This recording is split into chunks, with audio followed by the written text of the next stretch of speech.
ជំរាបសួរលោកគ្រូថ្ងៃនេះខ្ញុំមកសរសំណួរជីវៈមួយនៅក្នុងស្រុកជាតិនឹងមាន3ស្រទាប់មានស្រទាប់អេពីដែមលើក្រោមដែលមាននទីការពារផ្ទៃស្លឹកលើហើយនៅលើផ្ទៃស្លឹកជាតិនឹងមានបន្តតូចជាច្រើនដែលហៅថាស្តូម៉ាសម្រាប់បណ្ដូលស្នាមស្រទាប់ស្ពតជាស្រទាប់ដែលផ្ទុកបានសរសៃនាំទីឡាននិងភ្លួអែមហើយស្រទាប់នេះនឹងហៅថាជាស្រទាប់មេ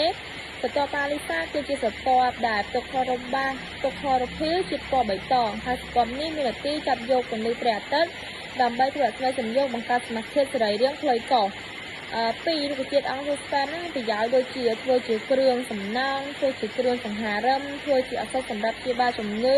ធ្វើជាក្រណាត់និងសរសៃអំបោះ3លក្ខណៈពិសេសពីរយ៉ាងរបស់អង្គស្ប៉ែនហ្នឹងគឺគ្រាប់ការពារសម្បកការជាសរីរាង្គភេទ4បានជាគេនិយាយថាអង់ស៊ីមជាប្រូតេអ៊ីនដែលមានសកម្មខ្លាំងក្លាហ្នឹងព្រោះអង់ស៊ីមមួយចំនួនតូចអាចធ្វើប្រតិកម្មគីមីបានមួយចំនួនធំ5